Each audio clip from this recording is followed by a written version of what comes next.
Hey, everybody, welcome back to another episode. Today, I'm joined by Beth Matthews. She's a real estate professional and owner of Envision Real Estate in Buffalo, New York, with 15 years of experience in the field. And I'm really excited to speak to her today. This is a little different for me because, admittedly, I don't have that much knowledge about the real estate injury industry. Um, Okay, sometimes the Hopefully, injury does feel like an injury. yes.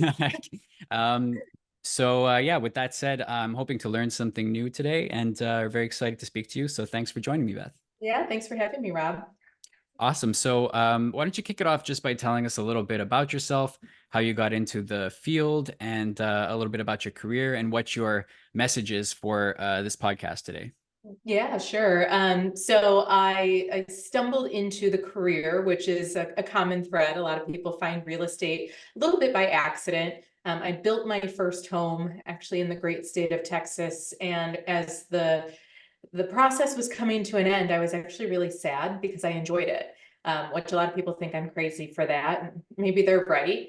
So I was at a point in my life where I was completing my college degree, still wanted to find a way to generate some income, and decided to take a little detour and get my license while I was in Texas. Fast forward, I returned home to Western New York, the Buffalo area, because I completed my degree, started a family, wanted to be closer to my family, and I became a drug dealer legally. The coveted pharmaceutical sales position was calling me. And about 5 years into that, I realized that I really missed the ability to control my own destiny. I worked for a fantastic company. I learned so much from them. But as time went on and I learned more about the inner workings of the pharmaceutical sales field, I felt less and less like I was actually making an impact. So I was called back to real estate, and I've been licensed in my market since 2009. Awesome. Congratulations on that. And you are the owner of Envision Real Estate. How Yep. did that come about? And what can you tell me about the company? Sure. So Envision is a boutique real estate company. I started as an independent agent. I learned a lot from my experience in Texas and really took a deeper dive into what it took to build a business. So I became fairly successful in a relatively short amount of time as an independent agent. And that was largely because my commitment to my family was I would replace my pharma income really quickly in order to make this work. So that transitioned into starting to leverage, meaning hiring people to help me continue to operate at a high level. So ultimately, I ended up building a team. And when the brokerage that I was with was acquired by another company, great move for them, but didn't really feel right for me. It actually felt a little too corporate, which is what I was trying to get away from. So it gave me the push to go independent. And I did that in January of 2018.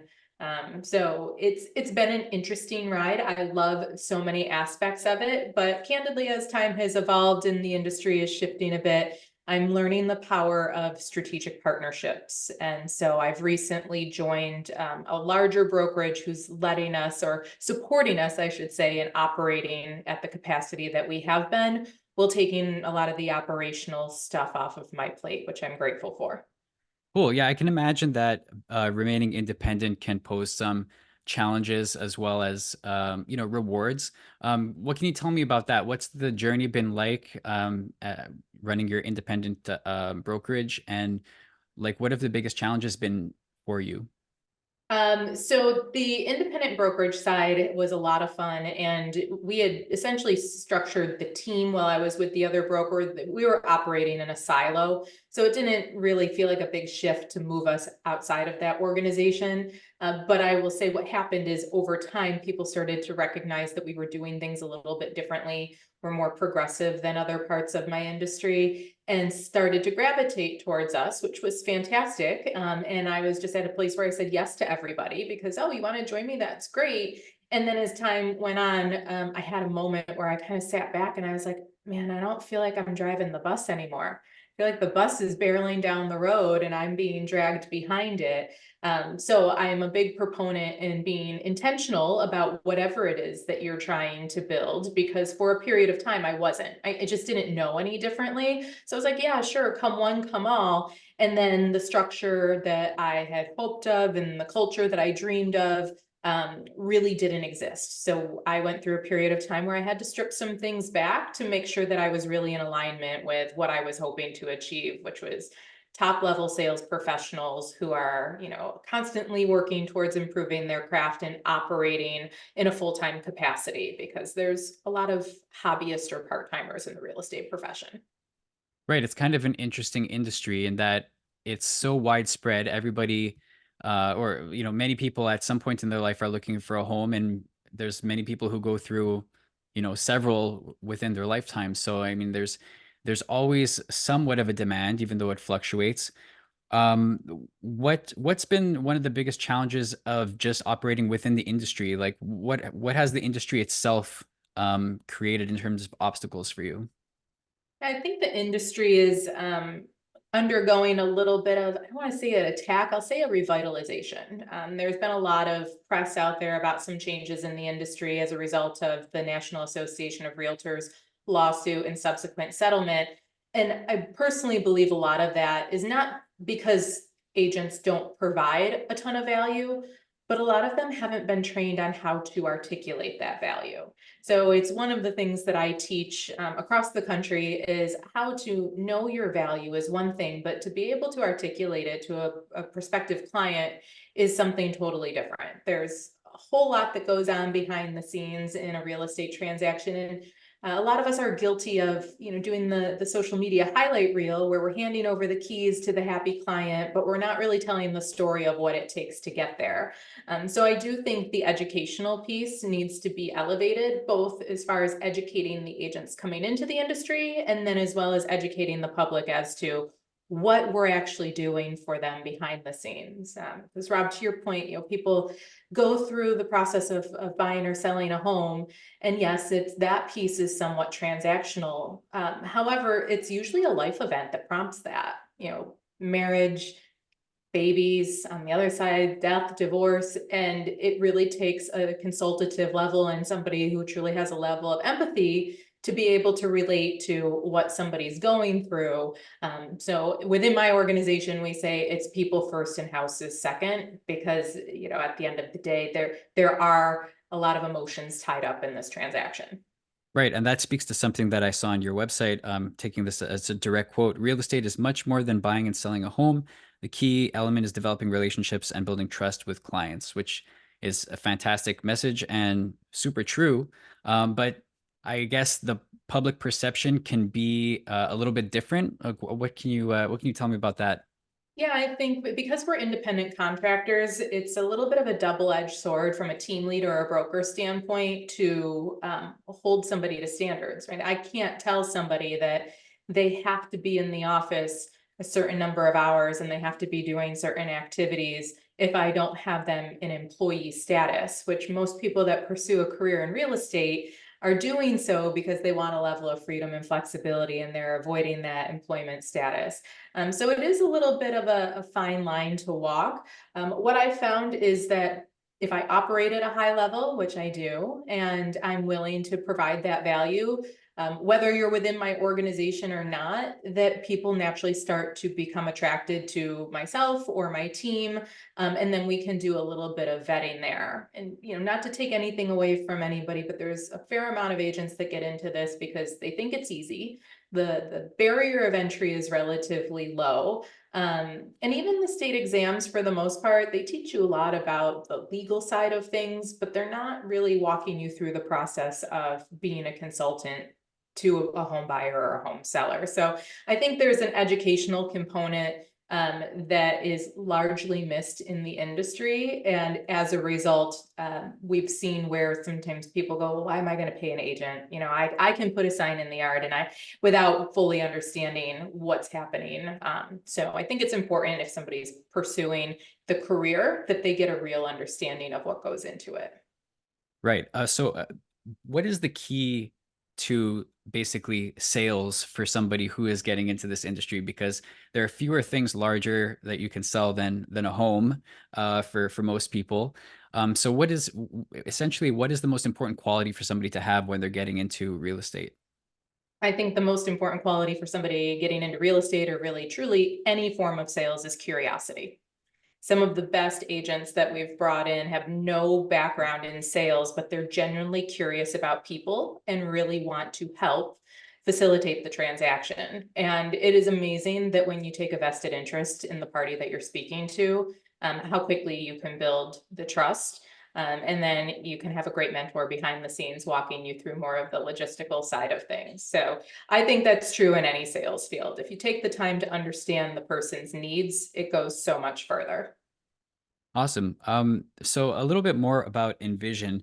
You mentioned that company culture was really important to you. What makes your company different and stand out amongst a large number of other brokerages? Yeah, great question. So the industry in itself is somewhat unique in the sense that, we are all essentially competing with each other, but the person that I'm competing with today to secure a client could also be my ally tomorrow if I'm bringing a buyer to a listing or vice versa. So it's a little bit of a dance. And when I first got into the industry, my personal feeling was that everybody viewed me as competition. I think I was in the office that I was associated with for probably 6 months before anybody was even interested in knowing my name, which can be really disheartening because I'm really excited and enthusiastic to start this career. But the turnover in the real estate industry is really high. So a few of them said, we don't even worry about who you are until we see that you're going to stick. So with that being said, one of the things that I committed to when I started my team and then the brokerage was that we were going to be a very collaborative organization. We operate from an abundance mindset. And you have to truly be excited and committed to excellence. So within the walls of the Envision real estate team, we are cheering each other on and we are quick to lend support and step in when somebody's in need. It's a little bit of a we mentality versus a you versus me mentality. That sounds awesome. I'm a big believer in the abundance mindset. So it's great to see that that's a value of yours. And something else that I've noticed is just on social media, your presence is very wholesome, I find. Like I've seen, um, spotlighting employees once a week. Somebody has somebody's child is born and it's highlighted on your Facebook page. Like that's very cool. And it gives kind of a family vibe, which is not something that I've noticed among other companies very much. Yeah, well, I'm glad you're noticing. As I said, it's usually a life event that prompts somebody to reach out to a real estate agent. So I felt it was only fair that you get to know a little bit more about the lives of the people that you're reaching out to. Talk to me a little bit about something that you mentioned. I think it's in your media kit that I read was gender disparity in leadership. So Yeah. as a woman who's leading this company, what do you think about gender disparity within the real estate industry? Because to me, and I don't know anything about real estate really, but I see the signs on people's yards, and there seems to be as many women as men, in the real estate field. But is that accurate? And what, maybe at the leadership level, it's a little bit different. What can you tell me about that? It is. So you're right. The number of agents, male to female, isn't quite 50-50. It's about 60% female, 40% male. However, the number of women in leadership within the real estate industry is less than 20%.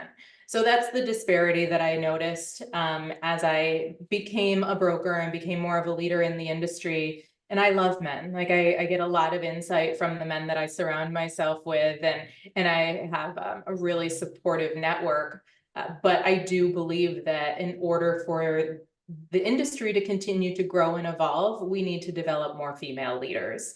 So one of the things that I do within my organization, and it truly is open to anybody, but it does seem to be some of the ladies in my world that are capitalizing on this, is something that I call Project Endeavor, which is helping them reach their bigger financial goals. And so that extends beyond the business side. It's also some personal development. And a lot of doing that is becoming a leader in some capacity so that you can hire help and leverage your time.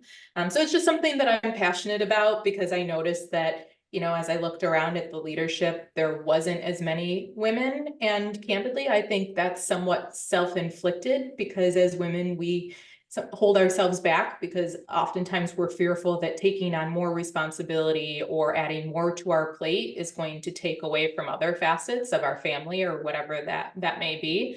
But I work really hard to debunk that. I teach a lot about work-life balance and managing your schedule. So I think we can do it all. So what's the main message that you would send to a young woman who's entering the field and interested in like really making a name for herself and making a mark in the industry? I think anytime anybody has goals, your only limitation is the limitation that you place on yourself. And when I surround myself with people who are doing better than me or things that I strive to do, it always opens my eyes to what's possible. And I'm quickly seeing myself elevate based off of the people that I surround myself with. So whatever the goal is and whatever the industry, find somebody that inspires you and align with them in some capacity. Awesome. I just wanted to jump back to your experience in or the transition from the pharma field to the real estate field because I find that really fascinating. I know that they were both kind of sales positions, Yeah. and sales is another thing that I could get into as another topic because frankly, it scares me. Like I'm not much of a salesman, or at least I don't classify myself as one, because I always kind of felt like I didn't want anybody to feel as if I had an agenda, when I would approach them Mhm. with anything like that. But so how do you guys manage that um, in tandem with building relationships with people, but also having like this motive, like I need to sell houses, and how do I do that without intimidating somebody or making them feel like, well, they just want me to sign on the dotted line. Yeah, great question. And it's similar, sometimes people hear sales professional or salesperson, and it's like, ugh, I don't want to be sold on anything. And there's so many different facets to sales. I think really true sales professionals perfect their craft as an art form. And for me personally, and the people within my organization, that's a focus on what value we bring. And so the industry, the real estate industry specifically, is designed that at the end of the I don't get paid unless I deliver on the value that I propose. So it's a little bit different that you're not handing me a check usually at the front end of the transaction. So we have to put our money where our mouth is, and we really do have to take a team approach with the client that we're working with. So sometimes I think that sales, quote unquote, being bad, is just a misrepresentation. There's people that operate at a high level and a low level and a self-serving level and a value proposition level in any industry. So it's really finding somebody who's aligned with you. And I find the more value I bring to anybody, whether it's an agent that I'm helping to mentor or a client that I'm helping on their home journey, things start to fall into place. We say if you do the right thing, everything else falls into place, and that includes the income. What does the future of the industry look like to you? Does it seem like things are moving in the same direction that you're trying to progress in with your vision, or like what's your outlook like? Yeah, I know there's been there's a little bit of angst for some people in the industry because of some of the changes that are being articulated and disseminated across the country. I've personally always operated under a buyer broker agreement where I look for a level of commitment from my clients before I dive in with them. And that's largely because I know the level of service that I bring to my clients, and I know what my capacity is. So for me to commit my time to somebody, I'm looking for that in return. For other people who haven't ever used that type of agreement, it's a little bit scary, but I think anytime there's change, it's opportunity. So I'm really excited because I do think that this is going to elevate the industry, in part because people are going to have to learn to articulate their value, and in part because the people that don't want to make that commitment to their craft are likely going to find another career. Yeah, that's a great point. So in terms of achieving ambitious sales goals, we talked about abundance mindset. How much does that factor into, achieving goals and basically being successful in this career? It's been a game changer for me. I've always been very type A and driven, sometimes to my own detriment. But over the last few years, really working on my mindset, I practice yoga and meditation and breath work and visualization. It is truly unbelievable what you can achieve when you open up your mind to possibility. So it's one of those things that as much as you try to teach it, it can be difficult for people to internalize. So I walk the walk and I show people my calendar, first 15 minutes of my day is meditation.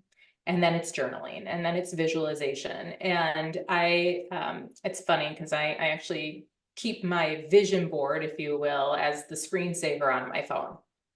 And I was recently asked to present at a real estate conference. And as I stood on that stage, I looked at my phone before I took the stage and said, guys, this is pretty cool. I'm living my vision board right now, and it's only April. So I find that the more I practice the mindfulness, I'm achieving these goals a lot more quickly, and I'm updating my vision board throughout the year. And then you're making these commitments to yourself, because every time you can check a goal off, you're reinforcing that you are capable.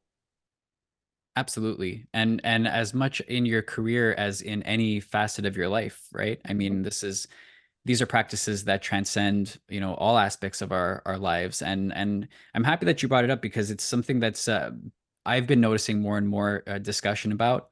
The mindfulness, the um, meditation, just quieting your mind and having that moment of peace for clarity and not always cluttering up our minds with distractions and constant social media, looking at your phone and this and that. I think that it's an underrated thing that's becoming a little bit more talked about, and I think that a lot of people in a lot of different careers would benefit from practices like those as well. Absolutely. Yeah. The breathwork piece is a fairly new addition to my world. And one of the breathwork practitioners that I've had the pleasure of working with said, the value in a cup is in its emptiness.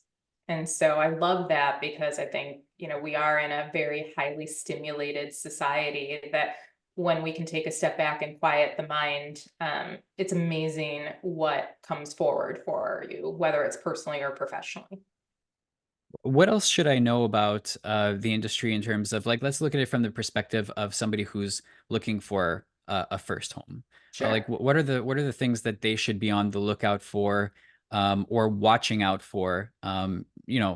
Because nobody wants to end up in a situation where they buy a home that they're not happy with. So, like, are any red flags that somebody should be looking out for? Or, like, what are the major issues that people come across?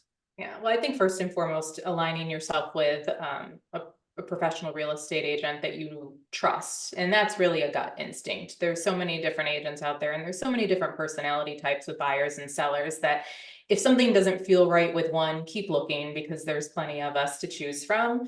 I do think that the media sometimes it takes the wind out of our sails a bit in terms of buying or selling. The interest rates have climbed compared to what they were in 2020 and 2021. However, if you look historically over the last 50 years, the rates are still relatively low.